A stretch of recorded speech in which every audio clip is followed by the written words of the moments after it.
Hello. Okay, everyone can hear me. Welcome. Thank you very much for joining us this afternoon.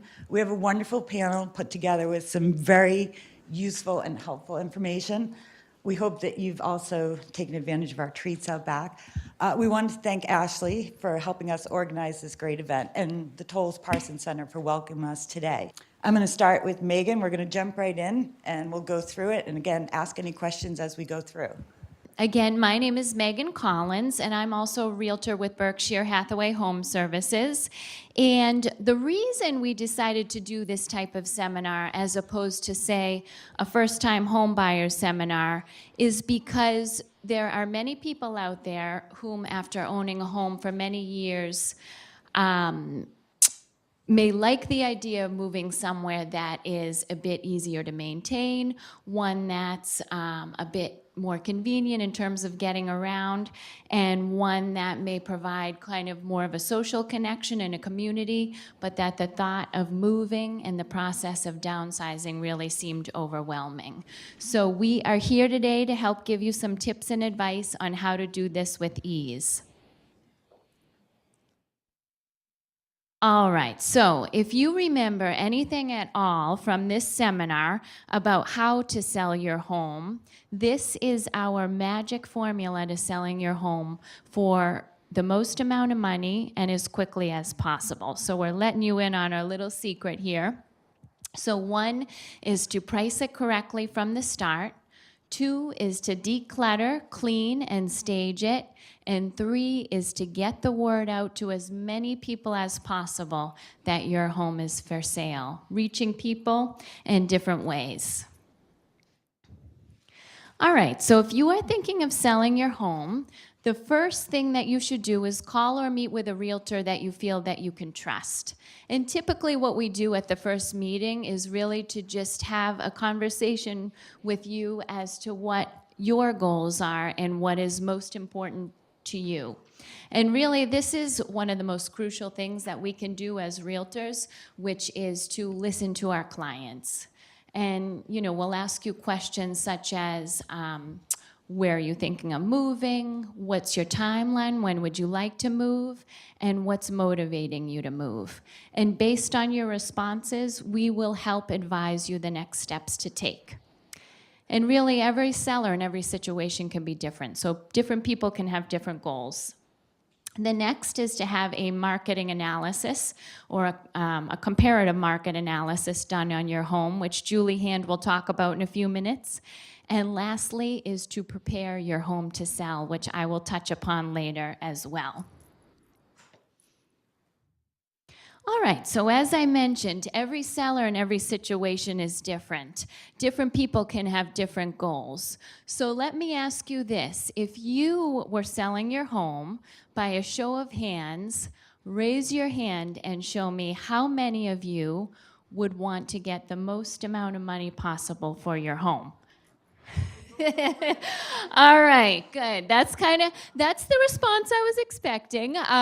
Aside from this goal of getting the most amount of money, other sellers may have other primary goals, such as some people may need or want to sell as quickly as possible. So the fastest sale. Let's say, for example, you've had your eye on a particular condo development, and suddenly your dream condo has been listed. So you will want to sell your own home quickly so that you can make a move on your dream condo. Or somebody may have suddenly have a health concern where they may need to move to a home with an assisted living program. Again, they may need to sell their own home immediately so that they can make the move on their next place. Other sellers may want the most hassle-free sale, so they may decide to sell as is. And maybe you are someone who would like a very strong buyer, maybe even an all-cash buyer, somebody who's not going to give you a hassle about the repairs and things that need to be done to your home. So you decide to sell your home as is. And one thing to remember about selling as is that the list price of your home should really reflect that as is label. And in Wellesley, for example, a lot of the older homes get the attention of builders, which you may be okay with because, again, you want to try to get the quickest, most hassle-free sale. But another seller, on the other hand, may not be okay with having their home torn down. So again, just different examples of different people and different goals. And lastly, another common goal that many people have is to time your own home sale with where you are buying or moving to next. So at this point, I'm going to turn it over to Julie Hand, our other realtor, and she is going to tell you all about having a comparative market analysis done. Thank you. So maybe, I'm sure some of you have already heard of this. They've changed it a little bit. It used to be CMA, and now they're saying market analysis, which is just the new term for taking all the factors into your neighborhood and coming up with the best price for your home. I would go through the details, but basically, they'll take properties that are located within 1 mile of your home. We usually try and get at least 3 as close to that matches comparable properties such as square footage, rooms, acreage. We try and match that exactly to your home. It's never going to be quite exact, but we can at least, some may have more updates, but we'll get a pretty good range for a price. The market determines the price of your home, not us. So what we usually come up with is a range. We can go through, meet with you, go through the numbers, and then together we can come up with the right price for your home. Again, part of this will also come in as the current condition of your home. So if you've done upgrades, that will change it dramatically as well. But we also try as well to use the last 3 months, so we're kind of giving you the most up-to-date information that we have. So that's pretty basic and simple, I know, but if you have any more questions, we can talk about that after. I think, pardon me.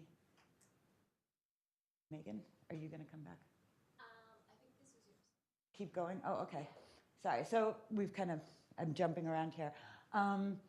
When you do, unfortunately, in one way, I just went through this with my mother. She lived in Newton for 45 years. My father passed, and we had to suddenly get her out of the home. It was quite an undertaking, probably a good 6 months we took to go through every item in her home. One thing that I highly recommend is first going through and tagging all the items that have a sentimental connection for you. There's a lot of options up here. There's services that are free. For instance, there's one called St. Vincent de Paul. They will come take items out of your home as long as you have a minimum of 3 pieces of furniture to move. And the only item they don't take is particle board. But they will come to your home and move it, and they take it and give it to people that are homeless or just starting out young families. So it's really a great way to recycle furniture, and it's free. There are pay services that will come in. There's one called Remarkable, and he's in Norwood. He will come into your home and identify any items that you think may be of value. He can tell you if that is of value, and he will actually purchase it on the spot. But they will also pay to remove items that aren't of value that you would like to get rid of. It's called Remarkable. Yeah, his name is Mark, and he's in Norwood. So there's a lot of services. The other one that we used a lot, my husband will tell you, is your local recycling center and your town waste facility. You'd be amazed at what they will take. Some of them have swap shops. Going through and identifying these items, we can help you get them there. But there's a lot within the town that you can do as well to start kind of decluttering. One of the hardest things we went through is photographs. My mother had multiple years of photographs, but there's companies now that you can bring your photos in a box, and they will actually digitize them for you, or they can put them in albums.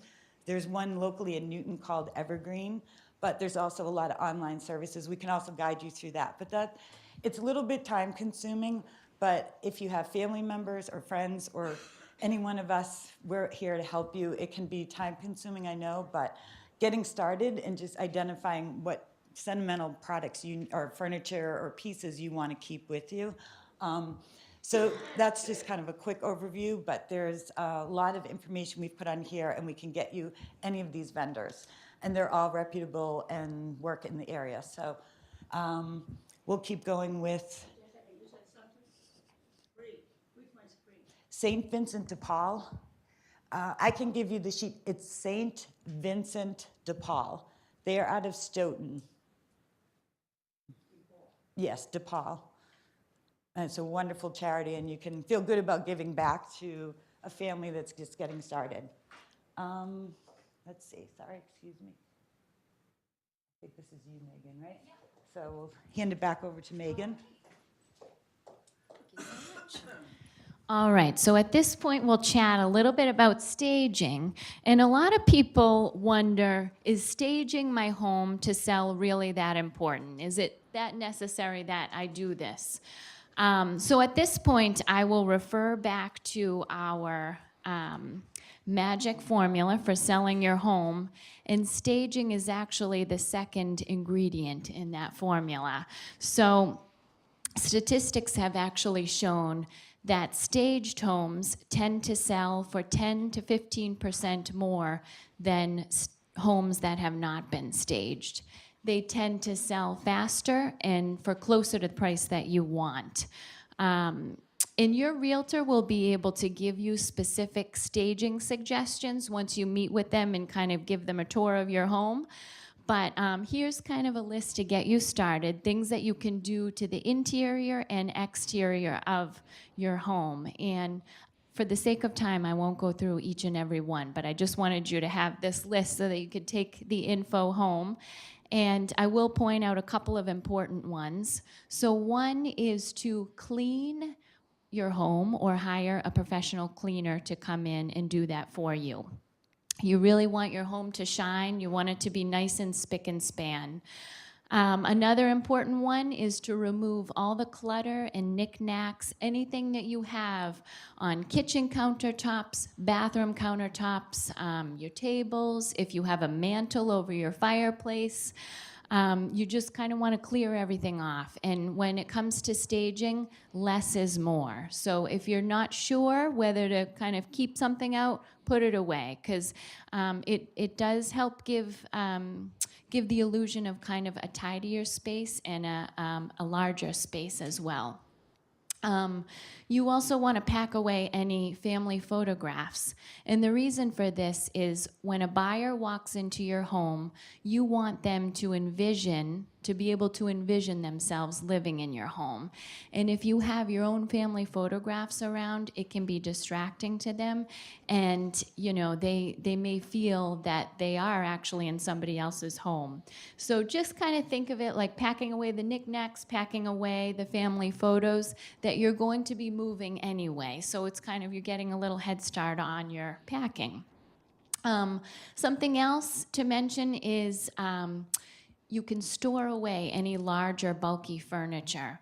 Again, it just makes your rooms appear more spacious. I actually had a client somewhat recently. She was looking for staging suggestions, and she gave me a tour of her home, and we walked into the kitchen, which was lovely, but she had this large kind of wooden butcher block island that was on wheels. It was movable, and it was right in the middle of the kitchen. And so I kind of said, what if we just move this out of the way and see how it looks? And so we did end up storing away in the garage, and instantly her kitchen looked much larger. So doing little things like this can really help. And then as far as the exterior of your home, you want to highlight the exterior as well. Yes? You know what? It's actually, I would suggest still having, if you can, it's still better to have some furniture in a space as opposed to a totally empty space. I'm actually going to be listing a condo in Newton in a couple of weeks. And right now, it had been rented before. They had tenants in there. And so now the tenants have moved out and it's a completely empty space. And so even to stage like the main rooms, it's nice because, and especially with this one particular condo, it's this large room. And so just to define kind of where the kitchen table is and then define where the kind of sitting area and your TV area is, it just helps people visualize a little bit better as opposed to somebody walking into an empty room. So, but as in terms of the exterior, if you're selling when there's no snow on the ground, then I would just kind of suggest to keep your yard clean. Basically, weeds cut, grass cut. If you have a front step, sweep the front porch and step area. Get a nice new welcome mat, a fresh pot of flowers on the stoop. All these little things actually can go a long way, because oftentimes buyers will do drive-bys of homes even before they go and see the interior. So you want to kind of entice them to want to see the inside. All right, so at this point, we're going to play a little game here. This is kind of the game where you circle the differences between the two photos. So these are, this is a photo, and it's actually the same exact living room, but in one photo it has been staged, and the other it was before the staging. So can anybody guess which is the staged room? I know, pretty obvious. All right, the one on the right. And just for the sake of time, I'll just kind of go quickly through a few of the things that they did. So one was they changed the paint color. And, while you may like sort of like the salmon pink color on your walls, that's totally fine. But when you're selling, if you do decide to change the paint color, again, not always necessary. Your realtor will help you kind of decide, what to do. They did decide to change the paint color, and if you do, go with neutral tones, usually light grays, light beiges, whites or creams. It's just going to appeal to a larger pool of buyers if you stick with neutrals. Another thing they did was they took the window treatments down in the left photo. So there's no window treatments, and you really just want to let in a lot of natural light. The more sunlight and natural light, the better.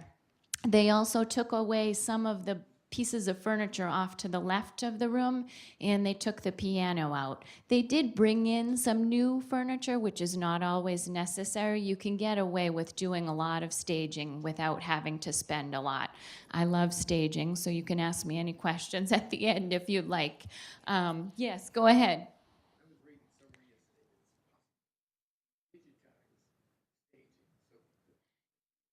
Yes.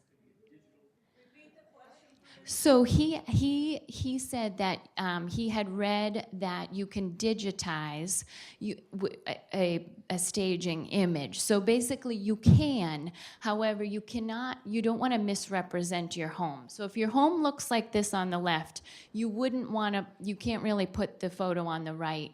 On the listing. However, if you do have an empty space like the condo that I had mentioned that I'm going to be listing, you can do virtual staging where you pay somebody to virtually stage that space for you, and then you just have to disclose it on the listing sheet that this has been virtually staged, and then so that buyers know when they walk into the space it will be empty. But that is a possibility too, because it can give people an idea of it, just definition of the space, and defines the rooms. And then just again, they've kind of brought in some greenery, nice fresh pot of flowers. You can always just keep it simple. Here's another one. So again, the one on the right is the staged room. So they've kind of taken out the playpen area, cleaned up the clutter with the coats and everything over to the left. And again, just brought in a couple simple pieces of furniture with a bowl of fruit as a nice focal point. Just kind of tidying it up. They opened up the blinds over to the left. Here we have a kitchen before and after. This almost looked like a unstaged version of a kitchen. But anyway, so they've cleaned up all the clutter. Again, just simple bowl of fruit. Less is more. A lot of times you even take your toaster, everything off the counters, and it really gives the illusion of it being tidy and a larger space. Whoops. Did I miss one? Let me go back. Okay, and then lastly, we have a bathroom here. So again, they cleared off the clutter, took away the hangers, opened up the blinds, lots of natural light. It looks kind of spick and span in the right, and they've brought in some flowers. But again, if you have any questions on staging, I would be happy to help you answer them. I Yes. I mean, if you put everything in the closet or something, what if they open the closet? So you know what? I would say do the best that you can. Something that I do often suggest is even going to like Walmart or Target, and you can get the large plastic bins and just put things in the bins. And then if you have a space in like the garage or basement, that you can just put those bins and kind of pack them away. And again, if you're moving, then it's like you're getting some of your packing done ahead of time. If you can't, you know, in terms of the closets, if you have one big closet and you want that to be kind of like the space where you stick bins and things like that, that's okay to do. But I would say just do the best that you can, because people will look in closets, like linen closets and things like that. They will look in the garage. Yep, they'll look in the garage too, but people kind of, they understand. You know, they'll understand if you have a bunch of bins stacked in the garage, you know, they'll understand that, you know, you're trying to make it nice, but you've kind of put some things away and you have it more organized. So at this point, I'll be here after. If you have any more questions too, you can come up and chat with me individually. But John is going to come up and tell us all about home improvement. And Steve. Steve, I'm sorry, I didn't mean to forget you. Hey, everybody. How are you guys? We just have something, so we're going to have a little giveaway here, see how smart you guys are as far as painting goes. The first person to guess the right answer will get a Cobb Brothers vintage pen. How many square feet does it 1 gallon of paint cover? Is it 200? Is it 300? Is it 400 or is it 450? Yell 'em out. Raise a hand, raise a hand. 400's it? Nice. Did you guess 400? Yeah. Yeah, you get the pen. All right, so John and I, we own Cobb Brothers Painting Company, and we're out of Natick, Mass. We've been doing work in this area for a little over 30 years, and it's been a great experience for us. Wellesley's been a great market for us. It's been a great area to work in, great bunch of customers, wonderful people to work with. But we work in the whole area, all around the Boston area. And we have a bunch of different crews that work for us. We have probably 7 different crews. We do commercial and residential. We have separate crews for interior for the commercial and residential. So. And these guys have been with us for a long time. Most of our guys have been with us for 15 plus years, and a couple have been with us over 25 years. So almost the whole time we've been in business.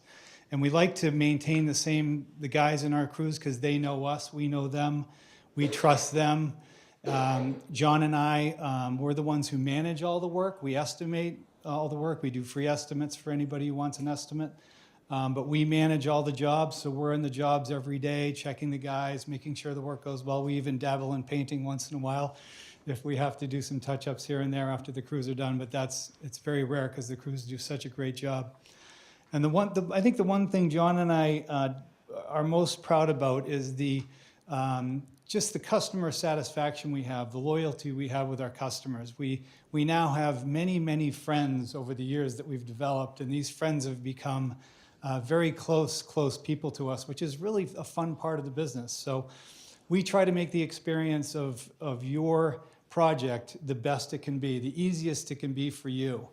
And we tend to go overboard sometimes with our methods and preparation, which we think is always the best way to make a great finished product. But everybody in our company has the same outlook on what philosophy on what we want. So, and it's amazing. So I just got a call from a customer. So we started the company back in 1988, and I just got my first customer ever called me to do our outside again, which was kind of neat. Tori DeFazio, who's in town. He has a printing shop in town, and Sheila and Tori. So that was pretty neat. And John and I, we get into a whole bunch of different things we do for people. So we get your existing house ready for sale if you need it. And we also get your future house ready to move in if you need it. And John will just go over a couple of things we kind of do with our company. So Yeah, the 4, I guess, pillars are painting, carpentry, roofing, and floors. So we refinish floors, we put in laminate floors, we put in hardwood floors, all aspects of roofing, every type, rubber roofing, asphalt, cedar shingle, slate, and probably the longest running is interior and exterior painting. So do a wonderful job at that. The crews are all very expert, as Steve mentioned. They've been with us for a long time. These two projects, you know, they're not pictures off the internet. The top one is a full kitchen we renovated in Medfield, and the bottom one is a house in South Boston, multicolored, stunningly beautiful home. The issue with this house is on the street side where the sidewalk is, it's about 40 feet up to the top levels, but the land dropped down so dramatically and where they built that it was about 65 or 70 feet to the top of the house from the rear. So it took some interesting stuff. We use pump jacks, and you know, we don't always get into that kind of thing. But I guess really what I'm saying is that after 32 years of doing this, Steve, I haven't been here quite that long, but you know, there's a lot of little problems that need to be figured out. But we have been doing this so long that it's really a piece of cake. We never have something that we can't figure out, whether it's staging on a roof or Yeah, the other thing we just want to let you guys know is that there's a lot of things we do also just while we're painting. So many people, I just had a woman ask me if we could clear her attic out, and she's an older woman, very good friend of mine now, Sally Whitman in town. And she's planning on moving soon, and she wanted her whole attic cleared out. So I said, sure, we'll do that.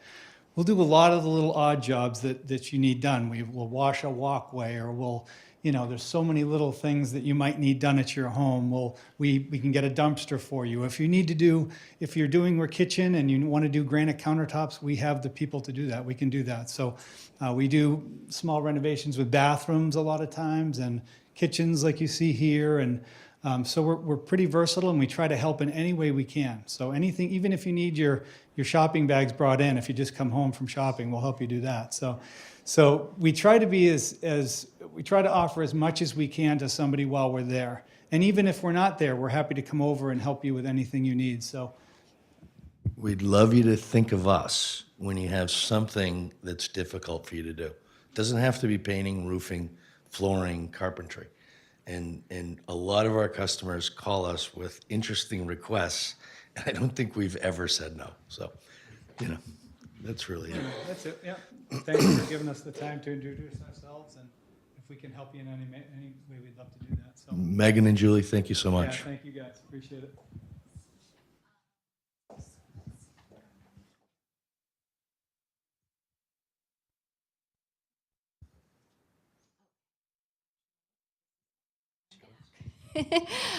So at this point, this is actually, I'll just quickly go over this. This is a nice timeline. If you have not bought or sold a home in a long time, this timeline can be very helpful.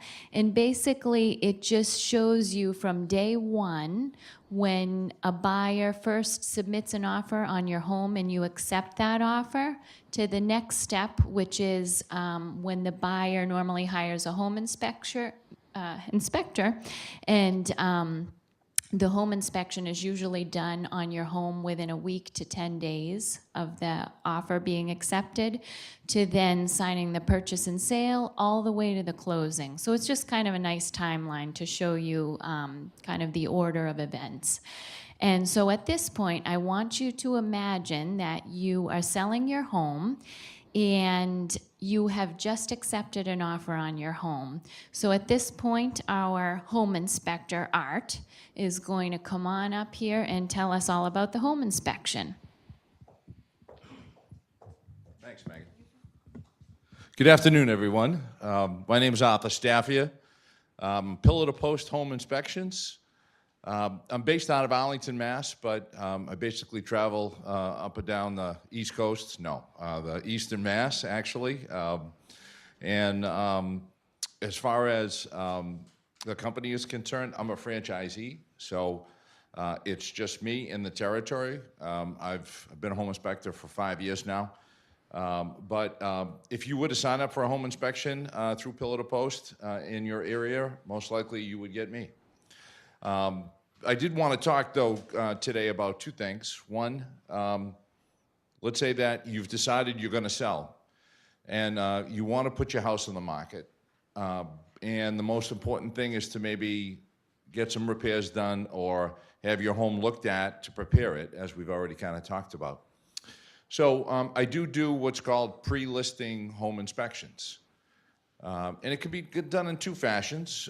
One is that if you'd like, I can come by, I can take a walk around, I can do a little consulting, we can look at things, and I can give you some advice about some things I think that might need to be repaired or fixed and so on. Or I can do a complete home inspection with a full report that has pictures and a full summary of things that we would recommend that would need to be done.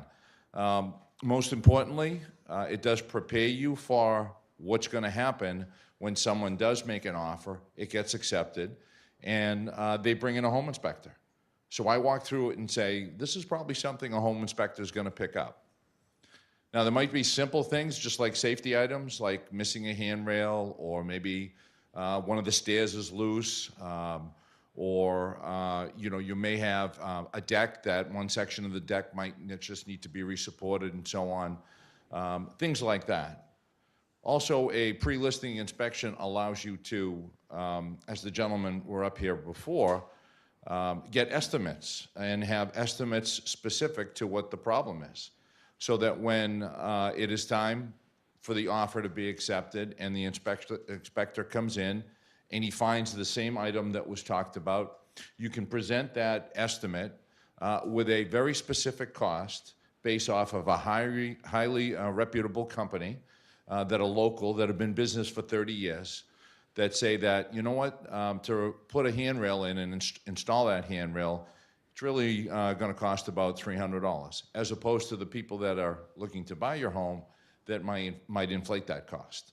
So very specific, very simple. It also allows you to think about either repairing some things, calling in good contractors to come in and repair, or just provide the estimates. So again, pre-listing inspections can be one of those two. Now, we can kind of fast forward and your house has been on, you had an open house, someone's made you an offer, it's been accepted, and now they're going to bring in their home inspector. And as far as what they'll look for, again, when I mentioned safety items, but they also look for deficiencies. So, and things that you may not be noticing over time by living in your house every day.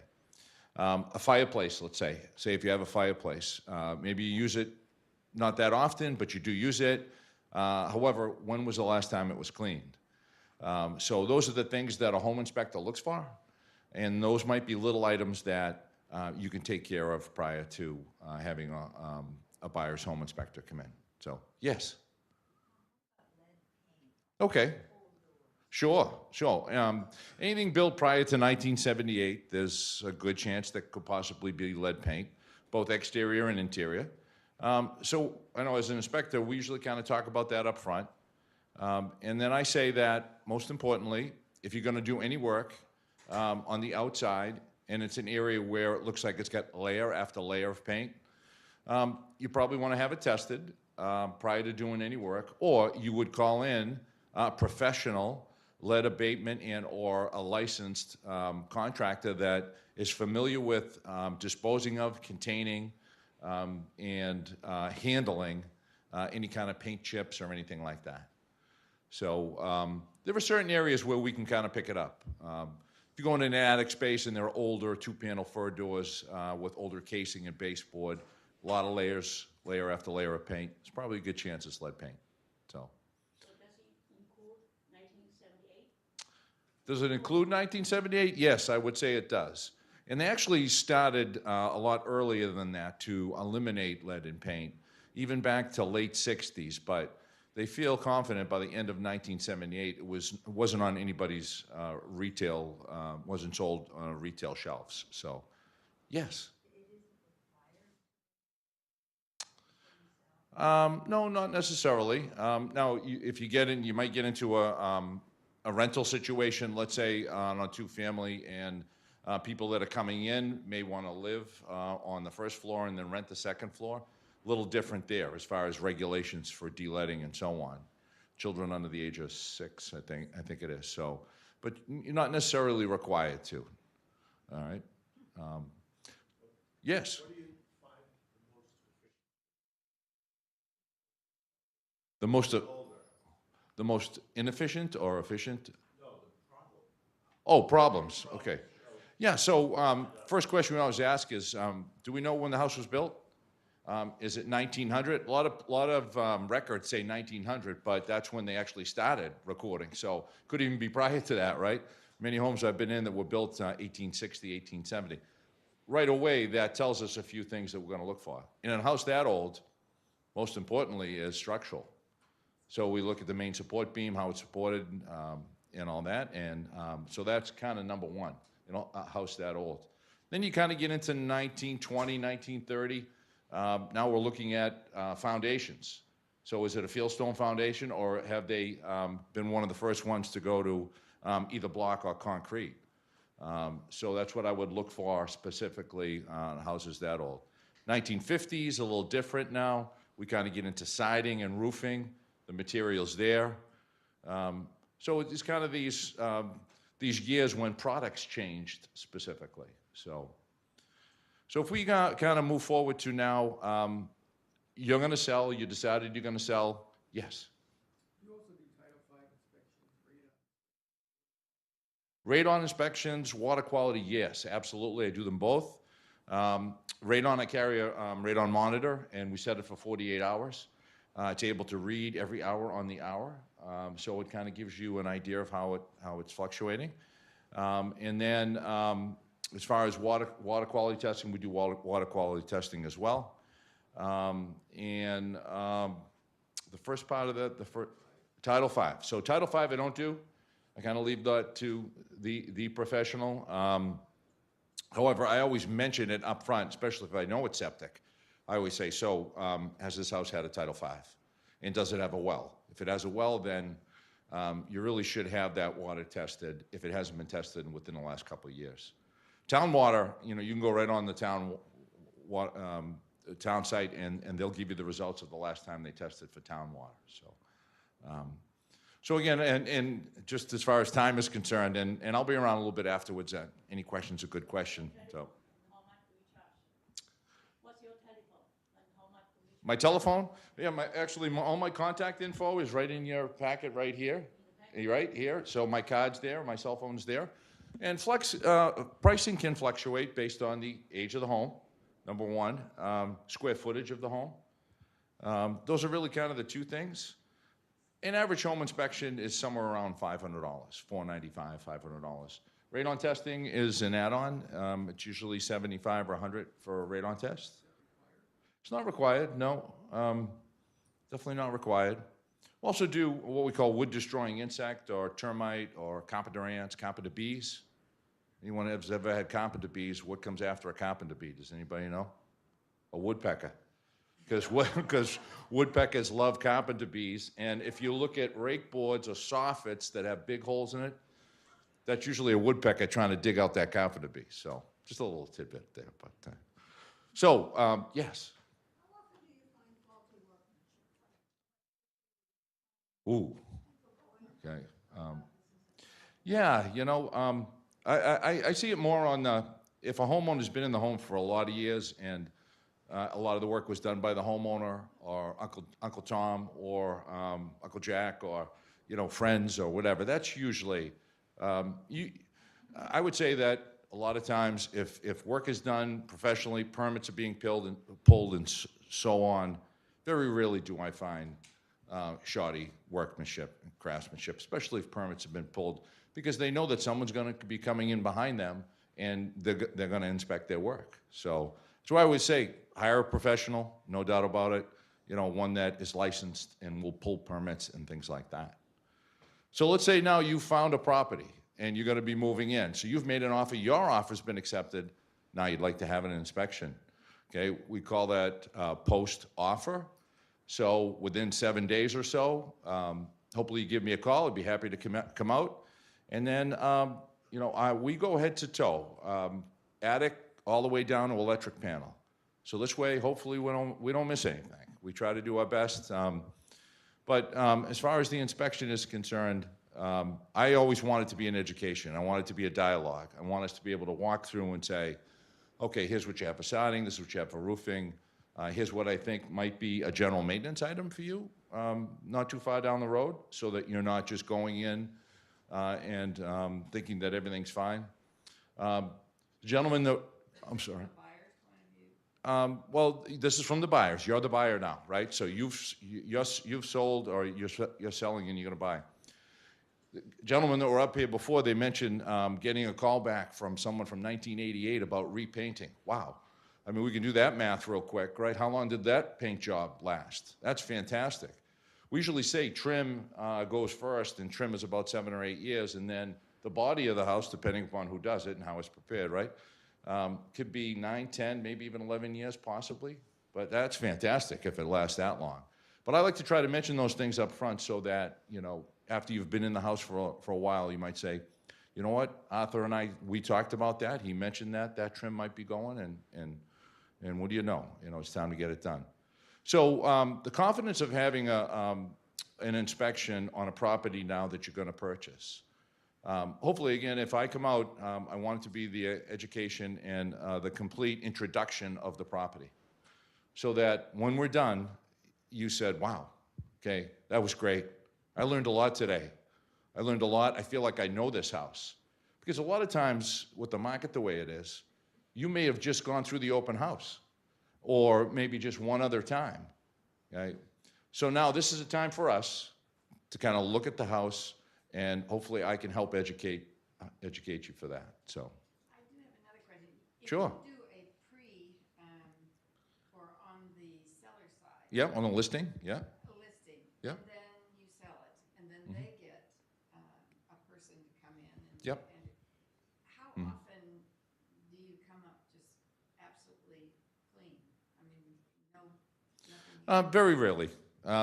It's just very, and I only say that just because, if you have a painting professional take a look at something, and then you have a home inspector look at something, a lot of times the professional is going to look at it a little bit differently in more complete detail and so on. So if there are two inspectors that are kind of looking at it, depending upon that inspector's experience, like I grew up in the trade, and my dad was a carpenter, so I did property development for years, so I have a construction background.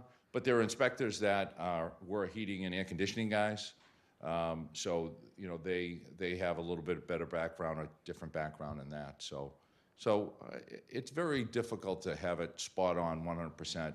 It's going to be absolutely perfect. So then finally. This is great because I usually say at a home inspection, any question is a good question. Feel free to ask. You never run out of questions. So this has been great.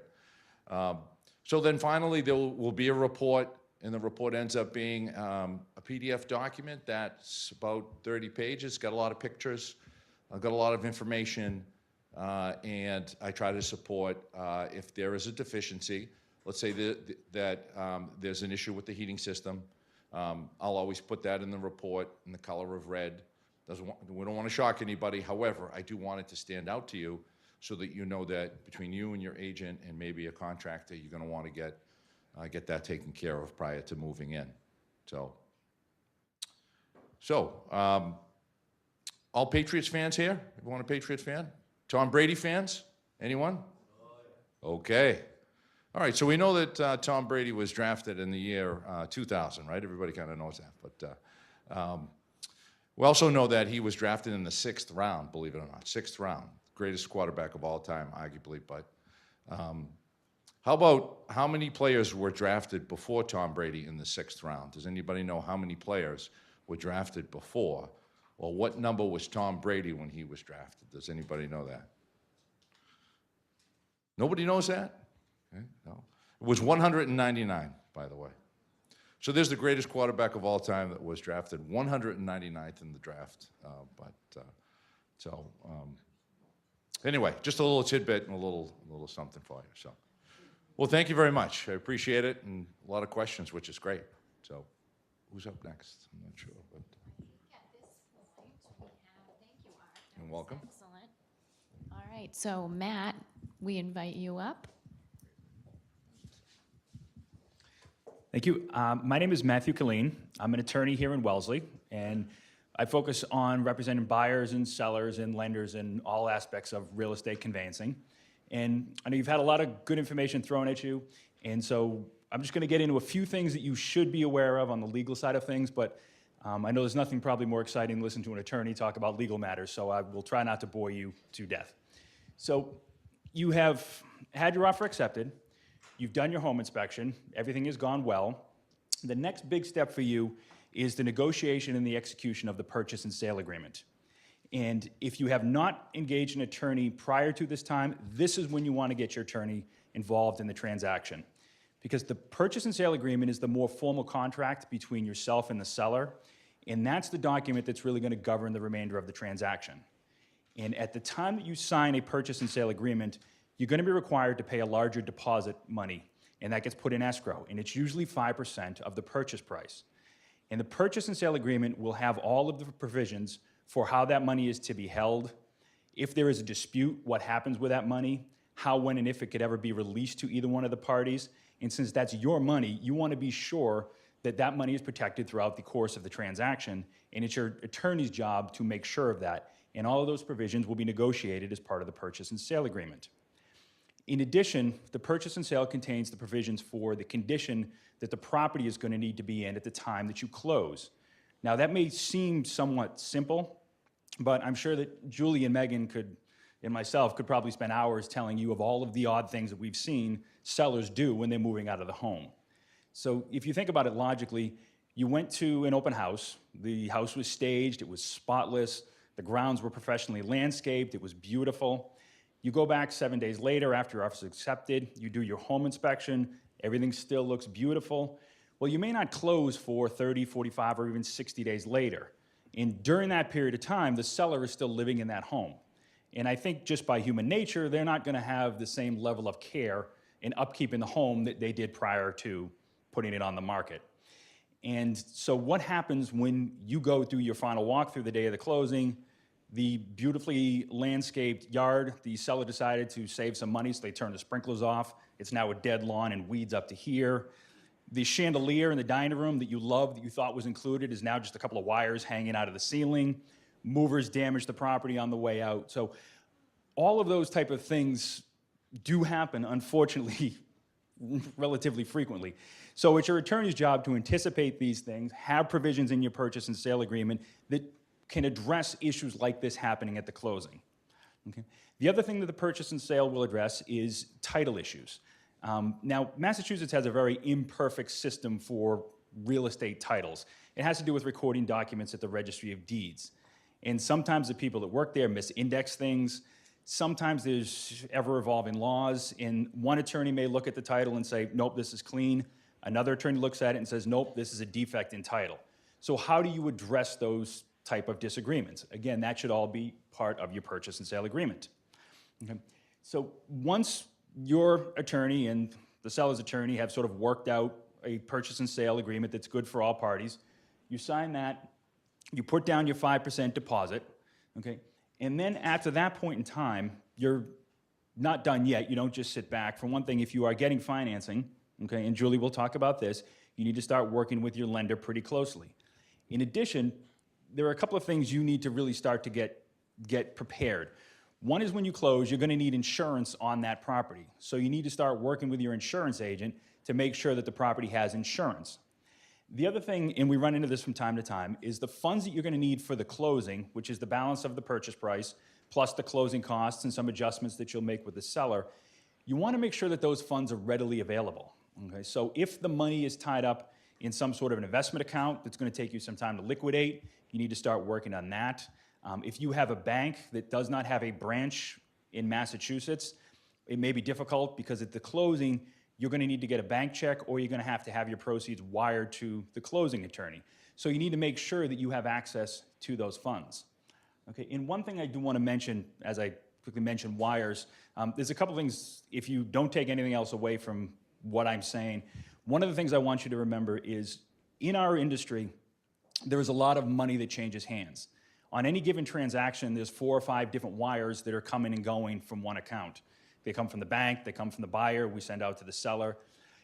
Our industry is more and more frequently being targeted by hackers. Okay, so if at any time you are working with an attorney or you are getting close to a closing and you get wire instructions emailed to you, do not send a wire pursuant to those instructions unless it comes either encrypted or you are following up by contacting that office. Okay, the hackers have become really, really, really good at imitating closing attorneys and sending out fake wire instructions. Okay, so be very, very cautious about any wire instructions you may receive, or if someone emails you looking for your wire instructions. Just really be alert about those type of things. Okay. The last thing I want to just talk about, and I'll just talk about this quickly so that we can move on to Julie, is what happens the day of the closing. So you've got your insurance, you've got your mortgage, you're ready to go. You go the morning of the closing, you'll want to go to the home to do a final walkthrough. And the reason for that is in Massachusetts, we're pretty much an as-is state. So when you close, that property is yours basically as of that date. So if something did happen to that property between the last time you saw it and the closing, you go to the closing, you don't realize that. As soon as the attorney records that deed, that property is yours. So if the night before the closing, the hot water heater went and flooded the basement, the tree fell through the roof, these are things I've actually seen happen before, okay? And you don't know that, you close, you go back to the house after the closing, that is now your problem, not the seller's problem. So you go to the home, you do your final walkthrough, you make sure everything is as you expect it to be. You go meet with your attorney, and this is another reason that it's a good idea to have an attorney. And the other thing I want you to take away from this too is when you are looking to engage an attorney, hire someone that does focus and specialize on real estate. We see a lot of times that somebody says, oh, my nephew's roommate from college is an attorney. He does a lot of residential landlord-tenant eviction type stuff, but he can probably handle the purchase and sale for us. It's not a big deal. Try to get somebody that does specialize in real estate because the laws do change pretty regularly. And in addition to the purchase and sale, when you go to the closing, you're going to have a stack of documents that's about this thick. It's just because this process is so regulated, every government agency keeps coming up with a new form that they tell you is for your protection, and all it does is just continue to grow to the point where there is no consumer that's really going to be able to go to a closing, read through the documents, and understand. So your attorney will help to get you through the paperwork, understand what it is that you're signing, make you comfortable with everything.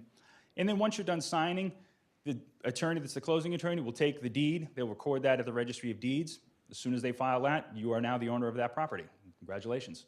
Yes? Does both the buyer and the seller need their own attorney? Yes. Yes. The same attorney can't represent both sides because they do have conflicting interests. Generally, the seller's attorney does the initial draft of it and then obviously sends it over to the buyer's attorney because obviously the seller, when they draft it, drafts it with their client's interest in mind. So it then goes over to the buyer's attorney who will make edits to it, usually put an addendum on it, and they'll go back and forth until they're comfortable with it with a P&S that's good for everybody. And that's another reason to hire sort of a real estate attorney.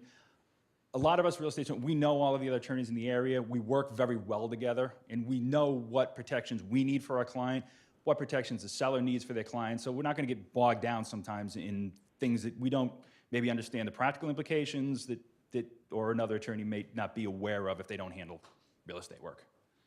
Yeah. Is there a standard charge for this, or is there a range? Yes, that's the other thing too. With most real estate attorneys, the first time you talk to them, they're going to give you a fixed price. Okay, if you talk to an attorney and they're giving you an hourly rate, they probably don't do a lot of real estate work, and it's going to end up costing you a lot more than it will if you hired a real estate attorney who basically tells you, look, it's going to be, a range anywhere, it could be 800 to 14 or 1,500 in this area. It's, there's a range depending on the attorney. The range, though, up to 1,400? It's, usually you see on a sell side about 1,400. On the buy side, depends if they're working with your lender or not. There are different relationships that go into it, but it's usually going to be somewhere in that ballpark. But again, look for somebody that's going to give you a fixed rate as opposed to an hourly rate, because that can add up pretty quickly. Yes?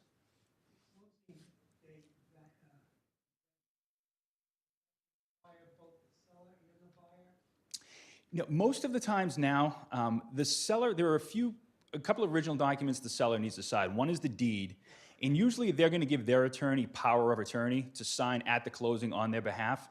So most of the times now when you go to the closing, it will be you as the buyer, your attorney, who's usually the closing attorney, and then the seller's attorney will come and sign the ancillary seller documents and bring the deed that the seller already signed. So it's very rare these days that buyers, sellers are in the same room closing. It's just how it's sort of become.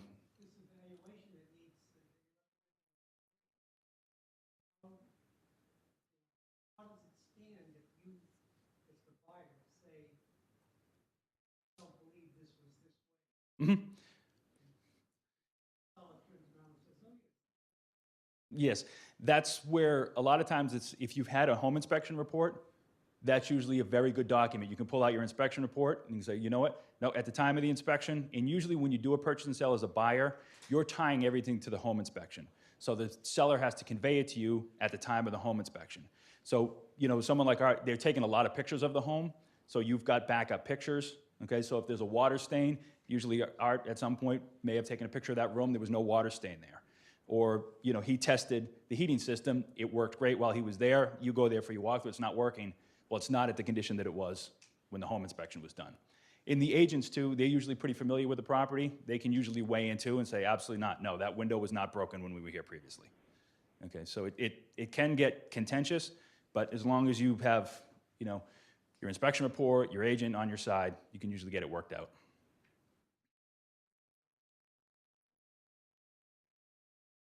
It can be either way. It's more common these days to do a wire because a lot of times the sellers are not at the closing, so they will make arrangements. They'll get their wire instructions to their attorney who will deliver it to the closing attorney. As soon as the deed gets on record, the closing attorney will wire out the proceeds. Yes? Mm-hmm. Yep. Yep.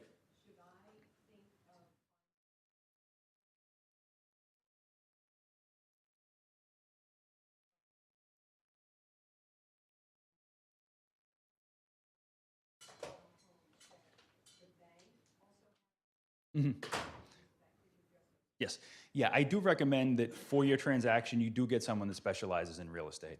As I mentioned, there are constant changes in the laws, in how things are dictated in terms of titles, and sometimes even things that impact on the mortgage side of things. The government keeps coming up with new regulations in terms of timing and things like that. And even when you're selling, that's still going to impact on you because there are certain documents that your attorney needs to make sure that they're getting to the buyer's side at the right time, or you're not going to be able to close on time.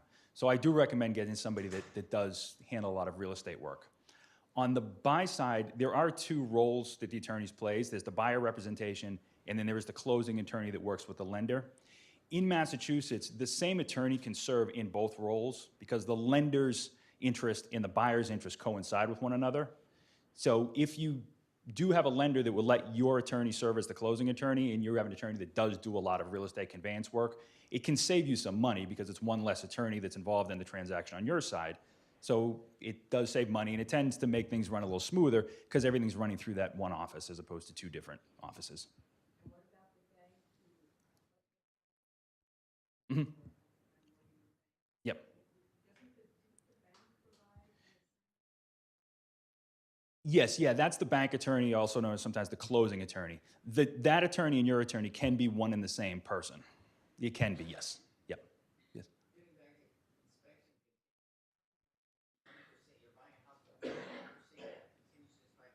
Right now, the roof, you're wondering about the condition. Let's say there's 3 feet of snow on the roof. Mm-hmm. I'm wondering about that. And also, I'm not using the air conditioning compressor, so the Right. inspectors are going to have things that they can't deal with. How does one now? I'm the buyer. How do I deal with it? So now I buy a house, Mm-hmm. and the roof is 20 years old and shot. Yep. Okay. Luckily, it wasn't ripping the day we were taking it out, and the air conditioning compressor doesn't work. What do I do? Yeah, there's usually a couple of different ways we can handle those things. This time of year, it is difficult to inspect roofs and sometimes even foundations.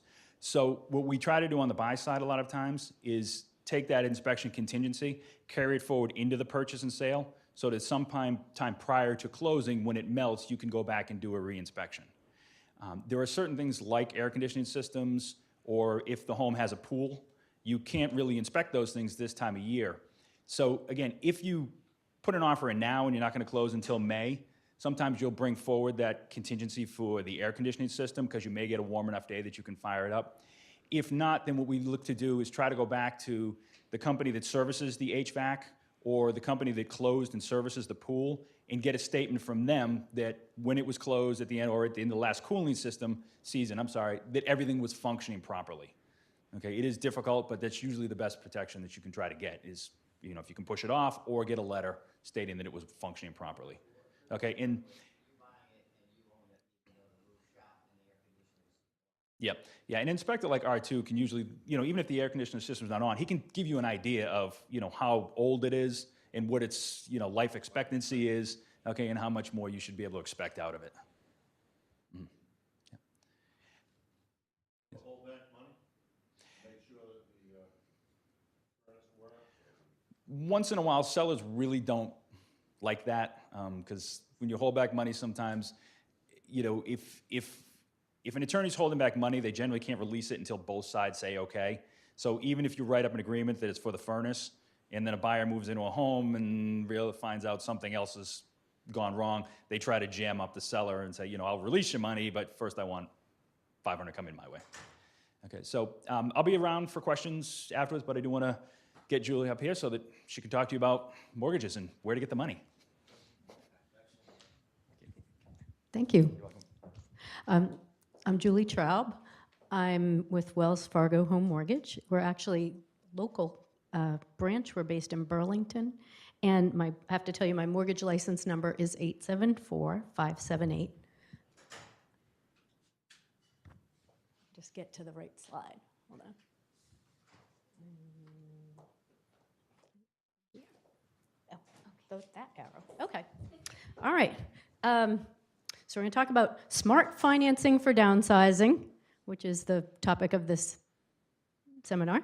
And I know you've all been sitting here for a while, so I'm going to make it brief, and I will be around afterwards if you have individual questions, if you want to come up and ask me. Or my card is in the packet that you all got. You can call me.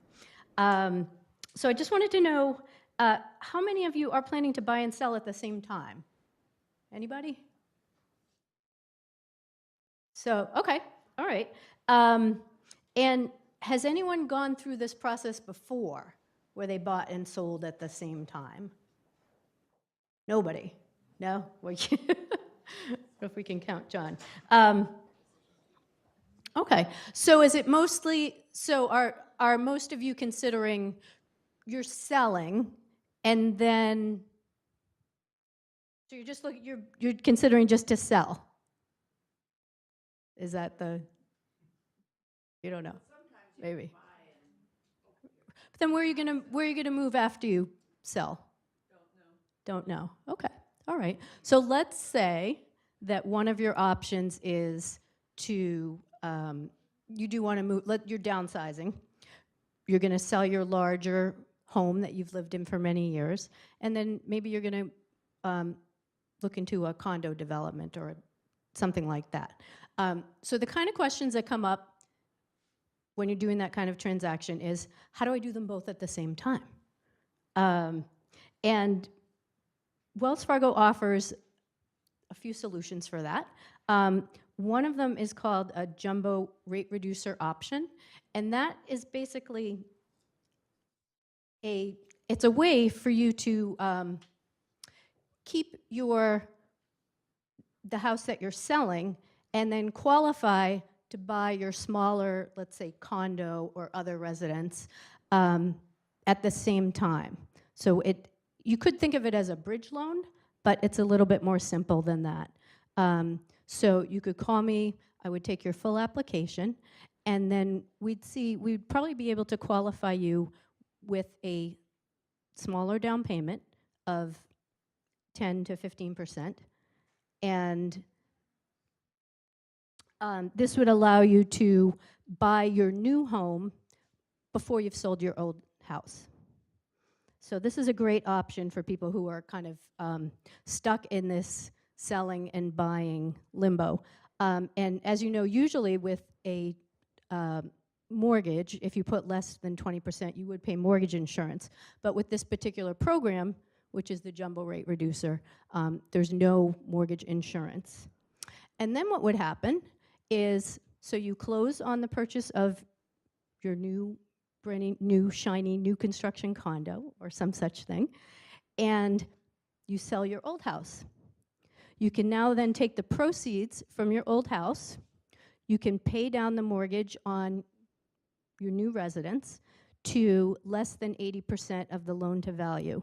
When you do that, Wells Fargo will actually take 0.25% off your interest rate, and then we will recalculate your monthly payment reflecting the balance that you've brought down. So you'll get, so this is a really nice solution for people who are buying and selling at the same time.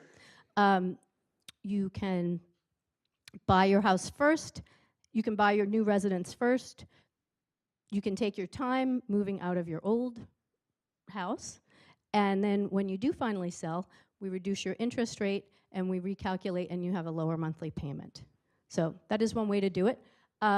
Another way is with a home equity line for your down payment on your new house. So that's, again, you're still owning your old house. You can take out a home equity line, and one of the purposes for home equity is you can actually use that money towards down payment on your new home. So that's also a good solution. And then when you sell the old house, again, you just pay off your, if you have a first mortgage, you pay that off and your home equity line at the same time, and you're done. You probably have a much smaller monthly payment, which is probably one of the goals of downsizing. I mean, I should ask that. What's your goal for downsizing?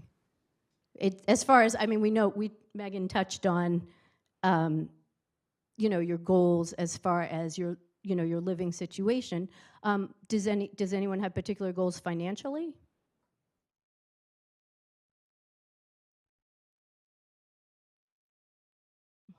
Mm-hmm.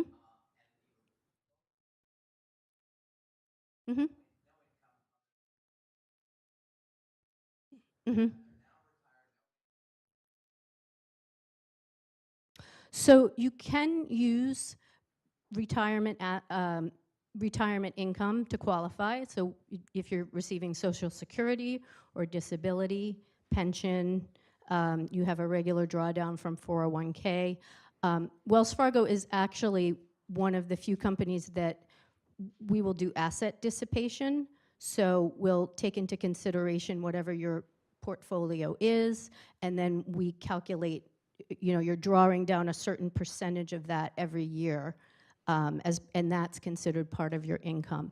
You do have to have a minimum of $750,000 in assets in order to use asset dissipation as part of your income. But that is one way you can do it. And I should mention also that I am licensed in all 50 states. So if your primary house is here and then you're moving to Florida or somewhere, I can help you with both ends of the transaction. And then what was the second half of your question? It was, right, what do you do for income? Right. Right. So we do, I mean, I do that all the time. We take your monthly Social Security, your pension, that type of thing. And then you had asked something else too, though. I'm trying to remember what it was. Oh, and you keep the house and you want to use it as an investment. So I'm working on a transaction like that right now. I have a gentleman who, he was living in California. It's a great market out there. He's actually keeping it as an investment property, and then he's buying another house here. So that's actually, right, you would use this jumbo rate reducer option to do that. You just wouldn't do the second part of the transaction. You would never sell. So I would qualify you using both properties, and then you can also start to use the rental income from the house that you're leaving. You would just you'd need to have a 1-year signed lease and show proof that you've taken a security deposit in order to do that. And then I just wanted to, I'll touch really quickly on, again, if you are thinking about moving in, there's a lot of new construction around here. There's a lot of condo developments going up. It's a nice option for downsizing. We do offer extended rate locks, which a lot of times when you're buying new construction condos, it's not going to be ready for 5 or 6 months in the future. If you want to have the confidence and the security of knowing what your interest rate and your monthly payment's going to be, I can show you some options to lock in the rate, especially if there's uncertainty, as there is with where exactly is the economy heading and what's going to happen with interest rates. And then the last thing is just a suggestion, something that's becoming more popular again is the adjustable rate mortgages, and especially again, if you're downsizing, you're moving to a condo or a smaller house than you've been in for many years. You might want to consider an adjustable rate mortgage because you can do a 7-1 or a 10-1 where the rate is fixed for the first 7 or 10 years. So if you know you're only going to be living there 7 or 10 years, the adjustable rate mortgage rate is lower than a 30-year fixed rate. You could take advantage of that. Does anybody have any questions?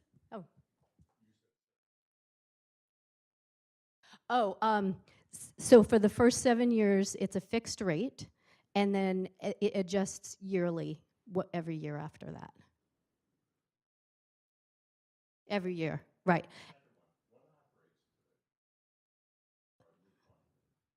Well, around here, so a jumbo loan is anything above $484,350.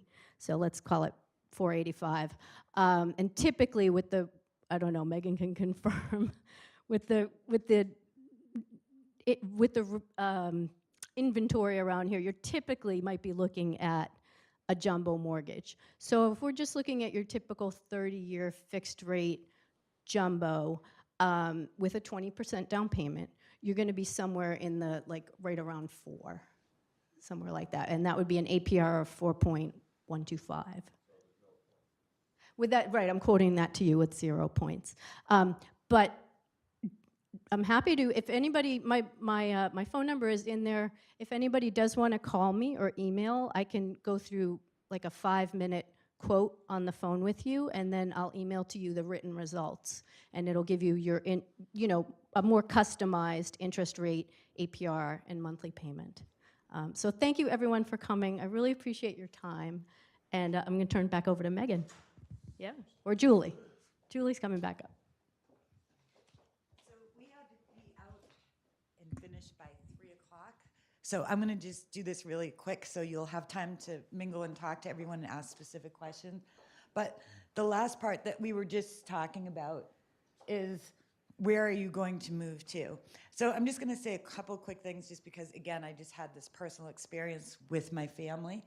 And I have a couple of clients that were raised their family in Needham, and they retired to Pine Hills and Plymouth. They were big golfers.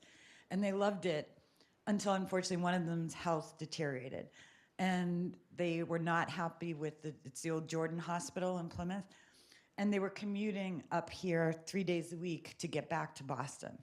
So now they're trying to find a closer home. And some part, they kind of regret that they left their home in this area. So when you're making these decisions as to maybe where you'll go next, just make sure you take into consideration, future health concerns. Make sure your family's close by, social interaction. These are all very important aspects to where you will go. There's some wonderful, for my mother's choice was to live to an apartment in Needham. She did not want to take on the burden of purchasing another location. But we've gone out in, I don't know if anyone's familiar, the Glen Ellen Country Club in Millis has just been torn down. And they're building a fantastic over 55 community. It's there's 1-floor living, which is obviously huge for everybody at this point. Master, kitchen, everything on the first floor. In Norwood, in Westwood, Walpole, there's plenty of 55 plus communities. North Hill and Needham is one that we spend a lot of time with, and it offers you the apartment independent living, and then you can gradually switch to the needs that you find. So there's a lot of different options, but I would love to, if anyone has any questions, we've gone to a lot of these places. We know people, please feel free to reach out. But it's 1:15, and I just want to give everyone their time to ask any specific questions they have of our panel. So Thank you all for attending. We have a tremendous amount of snacks and treats back there, so please take some with you, and we'll all be here mingling, so please come up and talk to us at any time. Thank you.